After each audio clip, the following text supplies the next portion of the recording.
You've got some people around you calling you selfish.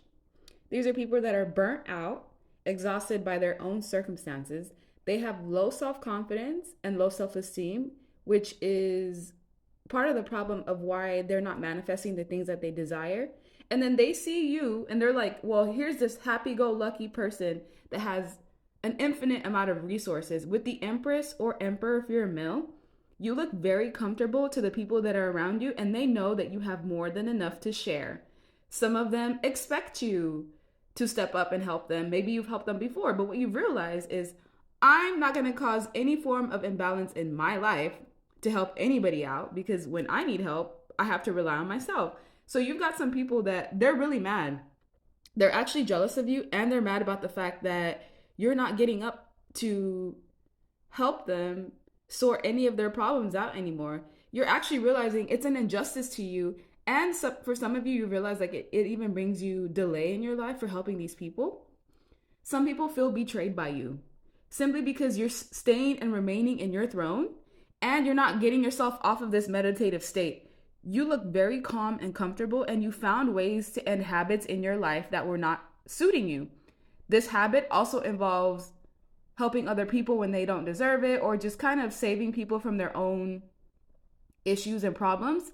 People feel like you're not a team player. They feel like they can't count on you anymore. You may even see people distancing themselves from you, maybe not wanting to be friends, not wanting to communicate, because they expected you to be committed to them when they're not really bringing much in return.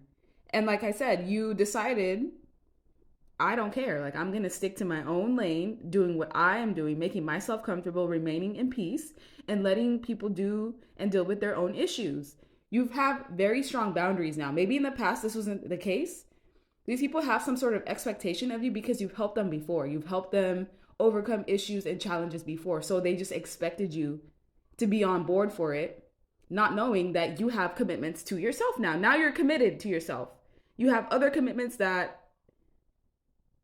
push you from investing in other people that you may not get that same energy back. And you want to maintain the passion that you have for your own life.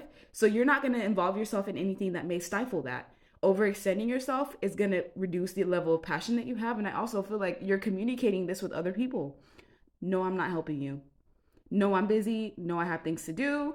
No, I can't do that. And it's really angering some people. Like they're getting worked up inside. They may not tell you this to your face, but internally they're having this major meltdown because they feel like they can't move forward due to their own issues and circumstances. They felt like this person connected to God should help me. It's the right thing to do, but the right thing to do is to maintain your boundaries.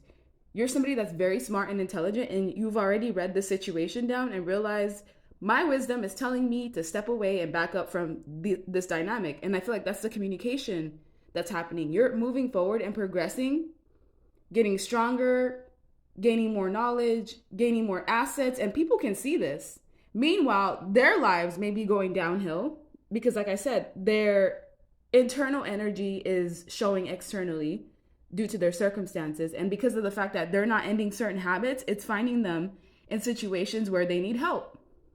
But the person that usually is helping them is not going to do that, especially if it's going to cost you something in the process of it. So these people are just being bugaboos.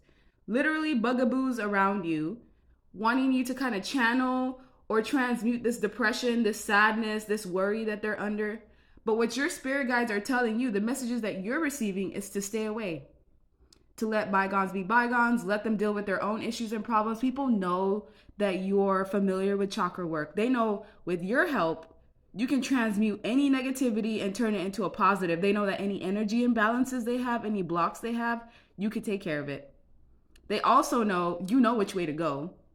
You just have the keys, you have the pathway, and some people just expect you to give them access to that knowledge, and you can gatekeep if you want to.